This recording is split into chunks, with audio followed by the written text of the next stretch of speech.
오늘의 말씀이 시작전 누가복음 24장 13절에서부터 17절 말씀입니다. 공부하겠습니다. 그날에 그들 중 둘이 예루살렘에서 25리는 엠마오라 하는 마을로 가면서 이 모든 된 일을 서로 이야기하더라. 그들이 서로 이야기하며 문의할 때에 예수께서 가까이 이르러 그들과 동행하시나 그들의 눈이 가려져서 그인 줄 알아보지 못하거늘 예수께서 이르시되 너희가 길 가면서 서로 주고받고 하는 이야기가 무엇이냐 하시니 두 사람이 슬픈 빛을 띠고 머물러 서더라.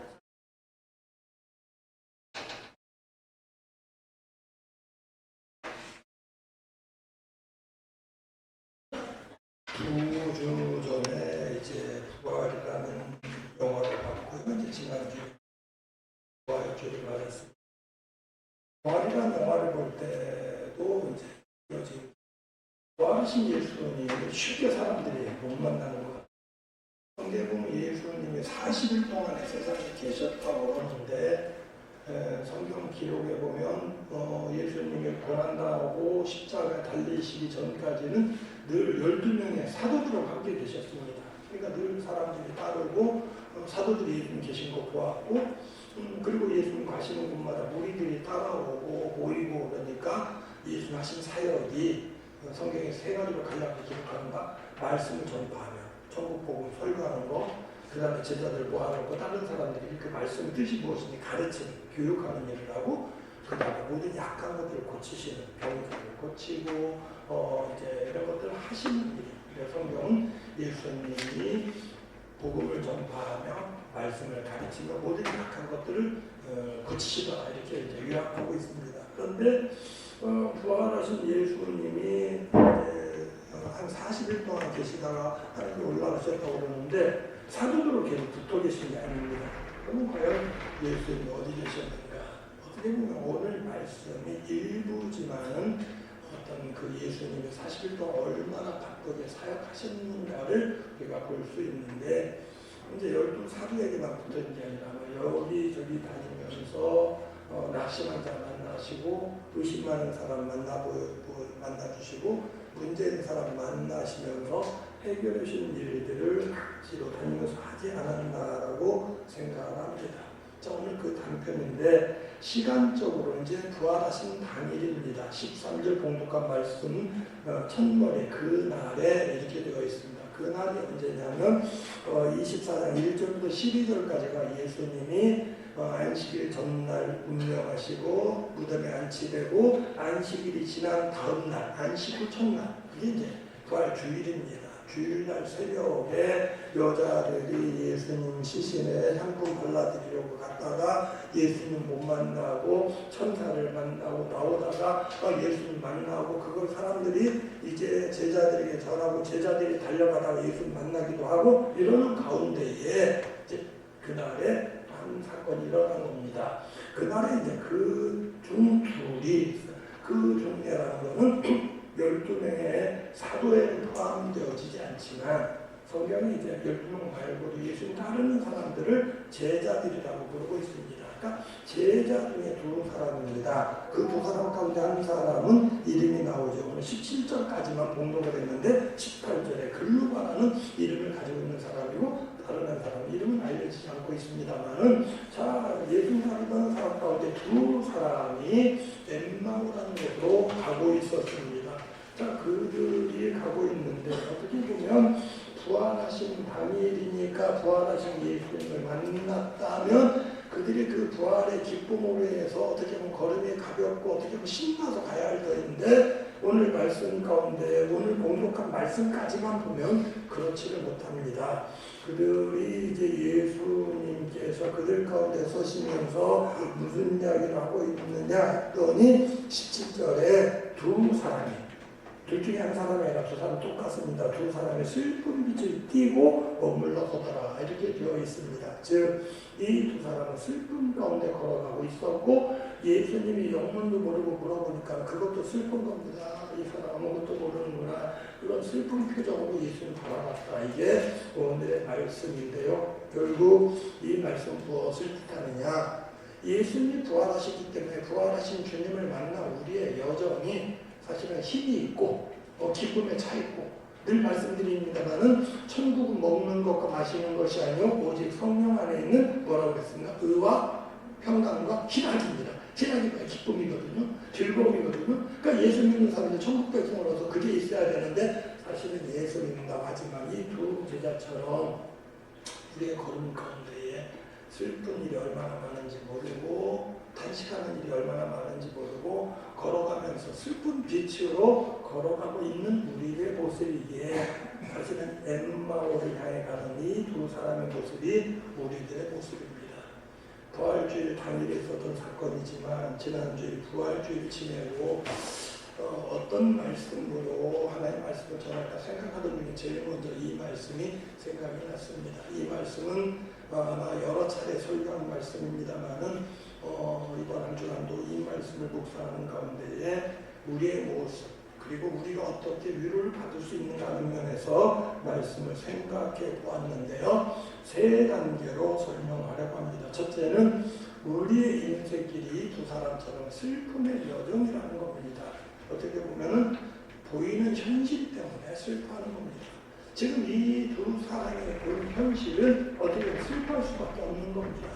자, 이 사람들이 길 가다가 예수님 만났는데 예수님이 그냥 모른 척하고 먼저 질문합니다. 15절 말씀에 동의하다가 17절 말씀에 주고받은 이야기가 무엇이냐라고 물었습니다. 저 두 사람이 말하면서 가니까 예수님 시칠뚝대고 무슨 이야기를 그렇게 나누세요? 그랬더니 이 사람들이 슬픈 빛을 띠면서 말하고 있는데, 그들이 말하는 것은 어떻게 보면 보이는 현실입니다. 14절 말씀에 이 모든 된 일을 서로 이야기하다가 둘이 말하는 주제가 뭐였냐면 그동안에 있었던 사건들, 예수님에게 있었던 일, 그리고 자기들이 생각하게 되는 것들을 이야기하는데, 주제는 분명 예수님에 대한 겁니다. 그런데 그들이 말하는 것은 부정적인 것이고, 어떻게 보면 힘든 것이고 슬픈 것입니다. 첫째로 그들은 예수님의 고난과 죽으심을 목도했다고 보입니다. 직접 보았다고 여겨집니다. 그건 참혹한 현실입니다. 무슨 이야기를 주고받았냐라고 물을 때 18절에 이렇게 말합니다. 그 중에 한 사람인 글루바라는 자가 대답하이르되 당신이 예루살렘에 체류하면서도 요즘 거기서 된 일을 혼자만 알지 못하느냐. 지금 예루살렘에서 나오다가 엠마오를 향해 가다가 같이 이 두 사람도 엠마오로 예루살렘 나와서 가는데 누가 동행하면 분명 어디서 나온 사람입니까? 예루살렘에서 나온 사람이에요. 그러면 이 글로바라는 사람이 생각할 때에는 예루살렘에 있었던 사람은 다 압니다. 뭐를요? 예수님이 고난당하시고 십자가 죽임당하신 거. 근데 이 사람이 무슨 이야기를 하느냐 그랬더니 당신 혼자만 모른다는 이야기입니다. 그 말은 다른 사람 다 아는 거고 본인도 아는 이야기인데, 그 이야기가 뭡니까? 어떻게 보면은 예수님의 일인데 예수님이 당하신 고난에 대한 이야기입니다. 19절 이하의 말씀 가운데 보면 무슨 일이냐 물으니까 나사렛 예수의 일이다. 자, 일반적으로 예수님 말할 때 나사렛 예수라고 합니다. 나사렛 예수라는 건 어떤 의미에서 예수라는 이름 가진 사람이 많아요. 그러니까 이제 그 유대인들은 누구 이름을 말할 때 앞에다가 어느 지역 사람 누구 이렇게 붙여가지고 그 사람을 특정 짓는데, 이 나사렛 예수라는 말은 한편으로는 요한복음에 보면은 나다나엘이라는 제자가 예수님에 대해 그렇게 평합니다. 나사렛에서 무슨 선한 것이 나겠느냐. 무슨 선한 것이라는 의미는 착한 사람을 만난다는 이야기가 아니라, 유대인 가운데 성경을 아는 사람은 알고 있으면 뭐냐면 메시아가 어디서 태어난다? 베들레헴에서 태어난다. 베들레헴이 어딥니까? 다윗의 고향이에요. 다윗 왕의 후손으로 왕손으로서 베들레헴에 태어난다고 그들은 성경 말씀을 통해 알고 있고 믿고 있는데, 하나님께서 그걸 살짝 바꾸시려고 다윗의 후손이고 베들레헴에서 출생하신 예수님이지만 어디 가서 자라게? 나사렛에서 자라게 하신 겁니다. 그러니까 사람들이 유형적으로 나사렛 예수라고 해요. 그러니까 나사렛 예수라고 하면 이제 메시아까지는 생각 안 하고 어느 정도 그 사람 능력이 많으니까 우리가 볼 때 굉장히 좋은 선지자라는 겁니다. 그래서 나사렛 예수의 일이라고 18절에 말하는 가운데, 19절에 말하는 가운데에 그분이 그래도 나사렛 사람이지만 모든 백성 앞에서 말과 일에 능하신 선지자를 이렇게 표현하고 있습니다. 선지자라면요 두 가지 요건이 있어야 돼요. 말도 잘해야 돼요. 말씀에 능력 있고 힘이 있어야 되는 겁니다. 그러니까 세례 요한 예수님은 선지자 가운데 가장 큰 선지자가 됐는데요. 세례 요한의 말에 능력이 있는 겁니다. 그러니까 세례 요한이 선포를 하는 가운데 얼마나 말에 능력이 있는지 그 당시 군인들은 사람을 무시하고 힘없는 사람들을 압제하는 자들인데 군인들도 세례 요한에 나와가지고 우리가 어떻게 해야 하나님 나라를 백성이 되겠습니까? 응? 세리들 어떻게 보면은요 세금 매겨가지고 강탈하게 바꿔가지고 사람들인데 세리들로 가지고 우리 어떻게 해야 됩니까? 그 세례 요한의 말씀에 능력이 있는데 그게 선지자입니다. 근데 선지자 답변으로는 말만 능력이 있는 게 아니라 이 역사가 나타나야 되는데 사람 인정이 뭐냐면 예수님보다 더 큰 선지자가 없어요. 왜요? 예수님 행하는 일들 가운데 모든 병자 고침을 받고 심지어 죽은 자까지 고침을 받았다는 겁니다. 그러나 그럼에도 불구하고 이게 하나님 아들이라까지는 믿지 않는데 자 문제는 이 사람은 어느 정도냐면 그럴 뿐만 아니라 우리는 이 사람이 21절에 이스라엘을 속량할 자라고 바라노라. 야 이런 사람이 메시아를 흑했다라는 기대를 했었다는 겁니다. 바라노라 이 말은 뭐냐면 죽어서 기대가 깨졌다는 겁니다. 즉 슬픈 이유가 뭐냐면요 어떤 면에서는 기대가 깨지니까 힘든 겁니다. 어떤 참혹한 현실 가운데 있고 그럼에도 불구하고 이게 뭔가 해결되지 않을까라고 기대를 하는데 그 기대가 무너지니까 힘 빠져요. 우리가 힘든 이유가 뭡니까? 어떻게 보면은요 내가 어려워도 뭔가 희망이 있어 보이면은요 어떤 면에서는 마음에 힘이 있어요. 근데 그게 무너지면은요 힘 빠지는 겁니다. 저는 어릴 때 기억나는 게 저희 아버지가 모든 부모가 저한테 기대를 컸던 것 같아요. 근데 내가 어떤 행동을 했는지 모르지만 내가 어떤 행동을 했을 때 어느 때인가 딱 아버지 표정이 보이는데 내가 무슨 희망이 있냐 딱 그러시는데요. 제가 중학생 때였는데 그 아버지의 표정과 말씀을 보는 동안 제가 같이 싶었어요.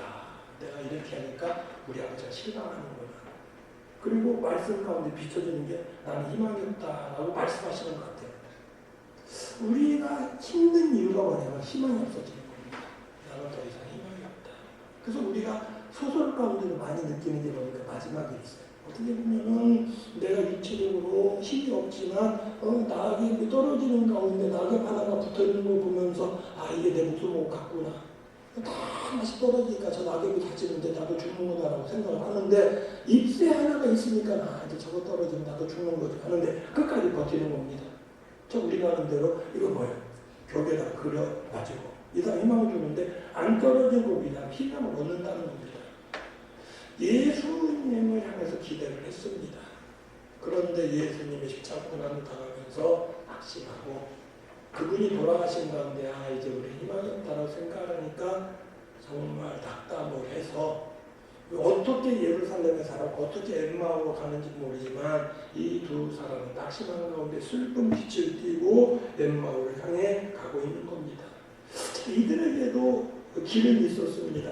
이들 가운데 22절에 보면 이제 24절까지 그러나 우리 중에 어떤 여자들이 우리를 놀라게 했는데 새벽에 무덤에 갔다 시체는 보지 못하고 살아나셨다 말한 천사들의 나타남을 보았고 우리들 중에 어떤 사람은 이제 그 말을 듣고 여자들이 본 바처럼 이제 무덤에 가보았지만 예수는 보지 못했다.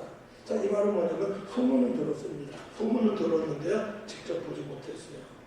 우리가 신앙생활하는 가운데 소문을 들어요. 누가 은혜 받았대더라, 누가 어떤 기도 응답 받았대더라, 누구는 어떻게 됐대더라. 우리가 소문을 듣지만요 내가 직접 경험하지 못하면 여전히 우리는 슬픔 가운데 걸어갈 수밖에 없는 겁니다. 우리는 예수를 믿는 자들입니다. 기독교는 뭐라고요? 부활의 종교입니다.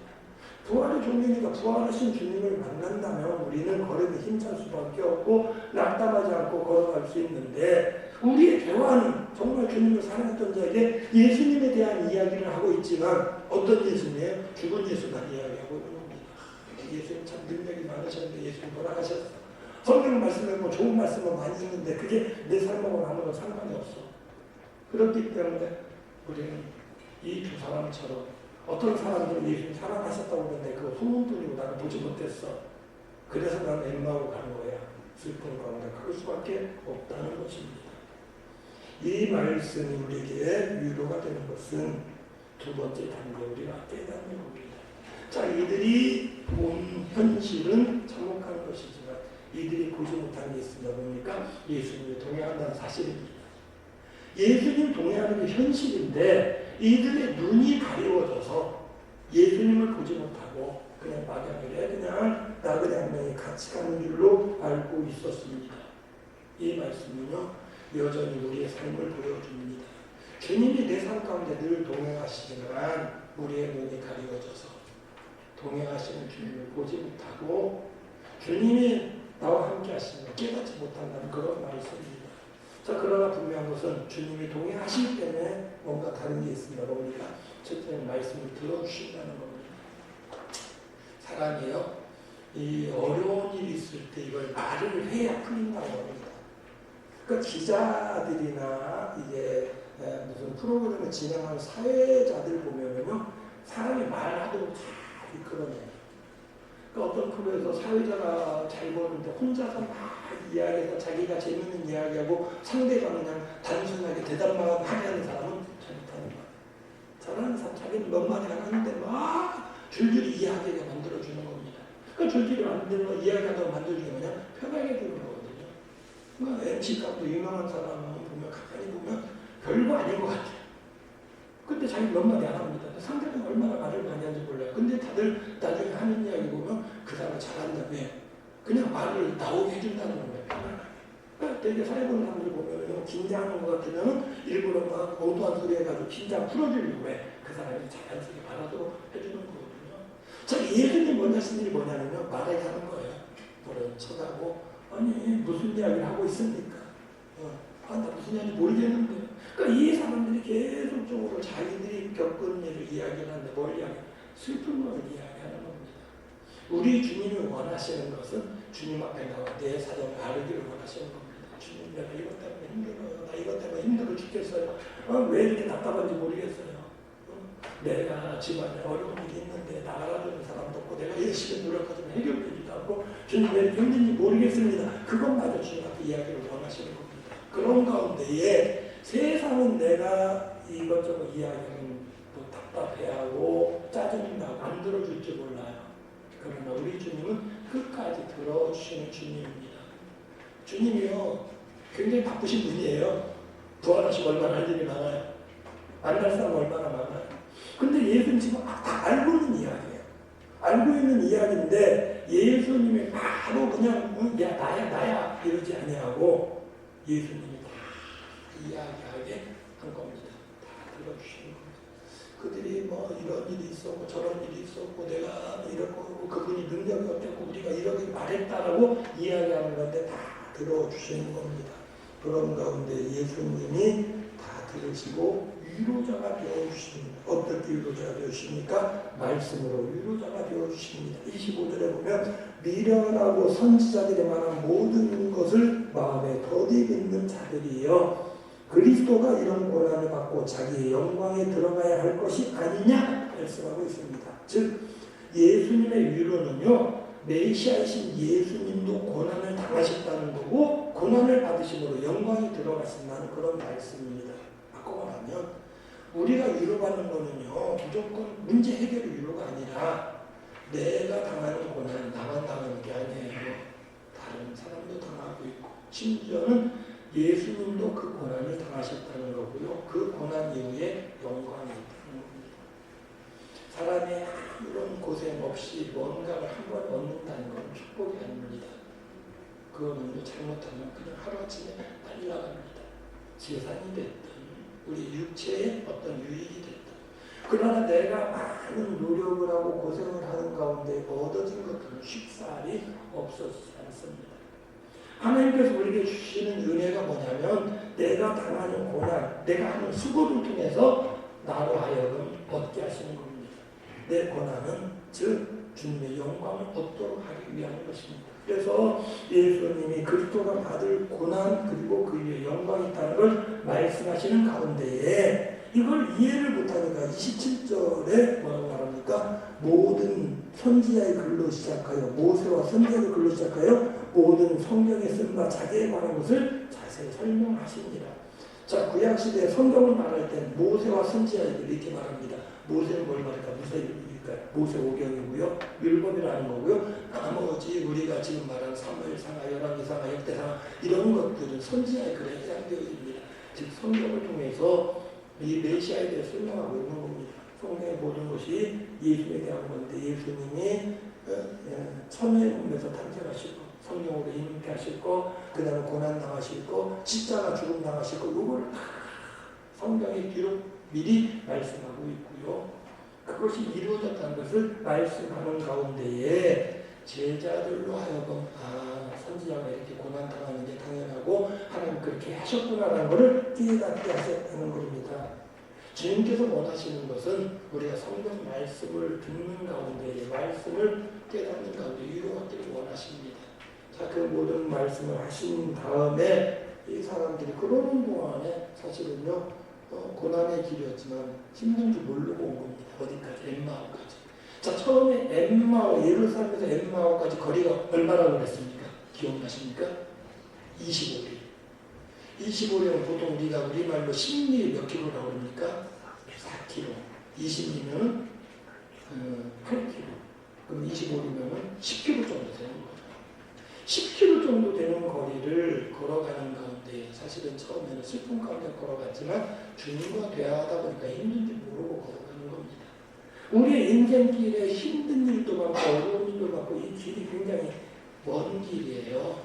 인생 자체가 먼 길이고 하루하루가 얼마나 힘든 길인지 모릅니다. 그러나 주님이 동행하시면 나도 모르는 사이에 그 순간을 이겨내는 겁니다. 주님 함께 하시는 가운데 우리는 힘든 여정을 이겨나갈 수가 있는 겁니다. 왜? 주님이 내 고난을 들어주시니까. 매일매일 힘들지만 주님 앞에 와서 눈물로 기도하고 위로받으시고 저녁에 또 주님 앞에 와서 기도하는 가운데 위로받으세요. 그럼 매일매일 긴 날들이지만 우리는 이어나갈 수가 있는 겁니다. 그 주님이 계시기에 우리는 위로받을 수 있습니다. 그런 가운데에 깨달으니까 결단한 게 뭐냐면 같이 하자는 겁니다. 예수님 시집 뚝 지나가려고 그래요. 그러니까 우리 같이 했으면 좋겠습니다. 그랬더니 못 이기는 척 예수님이 함께 하셨습니다. 이 말은 뭘 말하냐면 신앙생활 하다가 우리가 중단하지 말고 주님 붙잡는 겁니다. 때문에 여전히 해결 안 된 것 같지만 주님 나와 함께 해주세요. 아직 나 잘 모릅니다. 아직 깨닫지 못하지만 내가 믿음으로 살겠습니다. 붙잡으면 나와 함께 하신 주님이십니다. 그 결과가 사실 중요합니다. 오늘 봉독해드린 것은 17절까지입니다만 오늘 본문의 말씀이 마지막 절까지 연결되어지는데요. 자, 이들이 예수님을 청해가지고 함께 식사를 합시다 해가지고 음식을 준비해가지고 먹으려는 가운데 예수님께서 축사하시고 떼어주시는 가운데 순간적으로 이들의 눈이 밝아졌습니다. 31절입니다. 우리가 하는 것처럼 그들의 눈이 밝아져 그인줄 알아보더니 그랬습니다. 자, 내가 주님과 늘 동행하다 보면 사실은 주님을 깨닫게 된 게 이게 식사 때문이었는데 축사하셨기 때문에 알지 못합니다만은 내가 신앙생활을 꾸준히 하다 보면요 은혜 받을 때가 있어요. 똑같이 신앙생활 하는데 매 주일마다 와서 예배하는 가운데 어떤 날 갑자기 눈이 떠진 때가 있고요. 늘 신앙생활을 어느 날 갑자기 은혜 받는 날이 있습니다. 그럴 때 뭐가 있습니까? 눈이 떠져요. 눈이 떠지고 주님을 알아보는 겁니다. 사실은 주님은 계속 함께 계셨지만 함께 계신 걸 깨닫지 못했다가 주님이 나와 함께 하시는구나 사실 깨닫게 되는 겁니다. 자, 그들이 눈이 밝아 주를 보게 되는 것이 은혜입니다. 삶 가운데에 주를 떠나지 말고 주님 붙잡고 의지하는 가운데에 눈이 밝아져서 주님을 볼 수 있는 우리 성도님들이 되시기 바랍니다. 눈이 밝아져 주님을 보았는데 그때서 깨닫는 게 뭐냐면 이미 사실은요 그들이 이미 깨달았어요. 언제? 32절 말씀을 보니까 그들이 서로 말하되 야 우리가 길가면서 예수님이 성경을 풀어주실 때 성경을 풀어주신다는 말이 뭐냐면요 먼저 26절에 그리스도가 고난을 받고 영광에 들어가야 된다는 말씀을 하시고 나서 27절에 설명하기를 모든 모세와 그 다음에 선지자들의 글을 풀어주셨습니다. 그러니까 이미 풀어주시는 가운데에 본인은 처음에 몰랐지만 성경 말씀이 내 속에서 깨달아지게 뜨거워졌던 겁니다. 하나님의 말씀에 내가 관심을 갖고 그 말씀에 귀를 기울이면 사실은요 성령이 역사하십니다. 말씀을 깨닫게 하고요. 말씀이 깨닫는 가운데 속이 뜨거워지는 역사가 있는 겁니다. 그들은 예수 말하고는 가운데에 그를 깨닫고 나서 말하는 것이다. 이미 예수님 성령 풀어줘도 우리 속이 뜨거워졌는데 우리가 몰랐어. 그렇습니다. 그들이 이것을 깨닫고 서로 말한 다음에 이들의 걸음이 바뀌었습니다. 33절 말씀에 곧 그때로 일어나 예루살렘에 돌아가더니 됐어요. 자, 아까 몇 킬로라고요? 10킬로. 보통 성인 남자의 빠른 걸음으로 1시간에 4킬로 걷는다고 합니다. 그러면 2시간 반 걸었어요. 아마 이들이 처음에 걸을 때는 막 급하게 받은 걸음이 아니라 슬픈 빛을 띠면서 힘들어 낮이만 중에 걷는지 모릅니다. 그래서 그들이 언제 출발했는지 모르지만 저녁 때가 되어서 마을에 들어왔고 음식을 잡수게 저녁 식사예요. 근데 예수님이 좀 깨닫는 순간 예수님이 사라지셨어요. 그런 가운데 이 말씀은 물론 우리가 주님을 알거나 주님이 떠나는 그런 의미가 아니라 사실은 이제 육신으로 오셨던 주님이기에 불구합니다. 그래서 이들이 예수님 만나니까 그 다음에 예수님 또 다른 데 나아가시지만 주님 우리를 떠나시는 분은 아니에요. 그러나 이들이 걸음이 바뀐 건 뭐냐면 주님의 은혜를 깨닫고 나니까 그 다음에 부활하신 주님을 만나고 나니까 걸음이 바뀐 겁니다. 자, 그들이 엠마오로 갈 때는 어떤 목적인지 모르지만 우리가 요한복음에 보면 제자들의 예수님 부활하신 걸 깨닫지 못하게 우리가 다시 고기 잡으러 갔다 해가지고 고기 잡으러 다의 고향으로 돌아갔습니다. 근데 이 제자들이 돌아간 건 뭔지 모르지만 저녁에 갔다가 다시 오려고 간 건 아닙니다. 근데 그들이 돌아갈 때 예수님 이미 돌아가셨다 생각을 하고 낙심해서 갔던 자들입니다.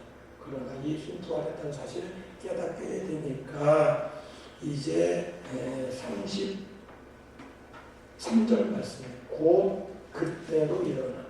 곧 그때가 언제입니까? 예수님인 줄 깨닫게 된 그때. 시간적으로 언제입니까? 어두운 밤이에요. 그때 즉시 일어나서 하루 종일 걸어왔던 10km의 거리를 바로 갔습니다. 걸어간다 얼마나 빨리 걸어갔는지 33절에 그때로 일어났는데 33절에 예루살렘에 도착을 했어요. 33절에 일어나서 33절에 도착했다는 말씀으로 나온 것은 바로 돌아간 겁니다. 신나서 돌아와서 왜? 부활하신 예수님 증거하기 위해서. 과연 그들이 슬픈 빛을 띠고 엠마오로 갔는데 예루살렘으로 갈 때에도 과연 슬픈 빛이었겠는가? 아니지요. 기쁨과 확신에 차서 그들은 발걸음을 재촉해서 빠른 걸음으로 즐거운 걸음으로 돌아간 줄로 봅니다. 우리는 예수를 믿고 따르는 자들입니다. 우리는 부활의 종교라고 이야기를 하는데 내 걸음이 혹시 여전히 엠마오로 향하는 제자들의 걸음은 아닌지 살펴보시기 바랍니다. 내 삶의 현실은 물론 슬픈 일들입니다. 사업장의 어려운 일, 자녀 문제로 어려운 일, 경제적으로 어려운 모든 게 나를 슬프게 만들고 힘들게 만들고 그래서 내가 이야기하다 보면 슬픈 것을 이야기할지 모릅니다. 그러나 우리 주님은 나와 동행하시는 가운데 내 모든 고난을 들어주십니다. 그리고 주님이 당하신 고난 가운데 분명히 말씀하신 것은 그리스도가 고난을 당한 후에 영광 받으신 걸 이야기하십니다. 그 말씀은 뭐냐면 우리가 주님의 영광에 들어가도록 하기 위해서 때로는 하나님의 자녀된 우리의 삶 가운데 고난을 주신다는 겁니다. 그러나 주님이 부활하셨습니다. 주님 부활하신 주님은 나의 삶 가운데에 부활의 역사를 말씀하시고 함께 하십니다.